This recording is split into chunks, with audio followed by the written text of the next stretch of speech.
में सबसे अधिक जनौषधि परियोजनाएं की दवाइयाँ बिक्री में है, जैसा बताया गया है।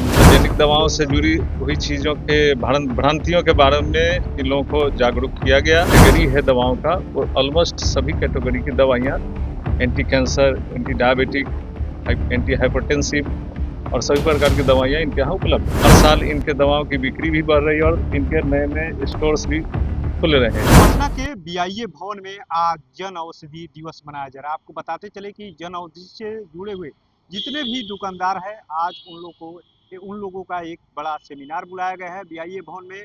और जन औषधि को लेकर के कैसे लोगों को आकर्षित किया जाए, किस तरीके से लोगों को जोड़ा जाए, इसको लेकर के चर्चा हो रही है। इसको लेकर के जन औषधि के जो बिहार के नियंत्रक हैं, क्या कुछ कह रहे हैं, आपको सुनाते हैं। जन औषधि परियोजना का वार्षिक समारोह, जन्मोत्सव समारोह था और इस परियोजना के सभी पदाधिकारी और बिहार औषधि नियंत्रक के पदाधिकारी हम यहाँ पे जन औषधि परियोजना की कार्यक्रम में इसके परियोजना से जुड़े सभी महत्वपूर्ण चीज़ों पे डिस्कशंस करने के लिए आए हुए थे। हमारे बीच में बिहार राज्य के केमिस्ट सभी जिलों से लगभग केमिस्ट यहाँ आए हुए हैं और इसमें जेनेरिक दवाओं के बारे में और जेनेरिक दवाओं से जुड़ी हुई चीज़ों के भ्रांतियों के बारे में इन लोगों को जागरूक किया गया।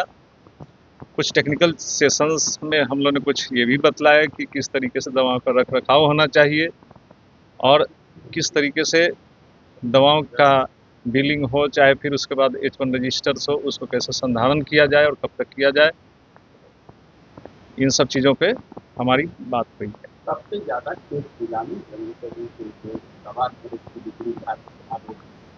पटना है ये। पटना में सबसे अधिक जनौषधि परियोजनाएं की दवाइयाँ बिक्री में है, जैसा बताया गया है मुझे। और इसमें हमको लगता है कि जो भी कैटेगरी है दवाओं का, वो ऑलमोस्ट सभी कैटेगरी की दवाइयाँ anti cancer, anti diabetic, anti hypertensive और सभी प्रकार की दवाइयाँ इनके यहाँ उपलब्ध हैं। लोगों का कितना भरोसा है? लोगों का भरोसा है तभी तो इनकी परियोजना में हर साल बढ़ोतरी होते जा रही है। हर साल इनके दवाओं की बिक्री भी बढ़ रही है और इनके नए-नए स्टोर्स भी खुल रहे हैं। बहुत सारे दवाओं का कंपोजिशन है, वो दवा नहीं है। उसके लिए इन लोगों ने पहले तो दवाइयाँ बाहर से आती थी, इन्होंने यहाँ पे डिपो खोला है, जिसके कारण अब इसमें असुविधा हमको लगता है कि कम हुआ। लाइसेंस के लिए क्या कुछ प्रक्रिया है? बिहार में नया कितना दुकान खोलने का प्रोसेस है?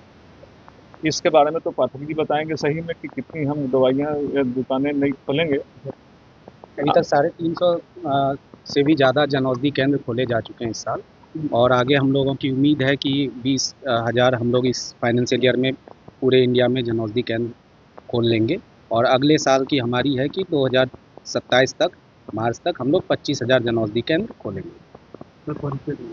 कुमार पाठक जन औषधि परियोजना।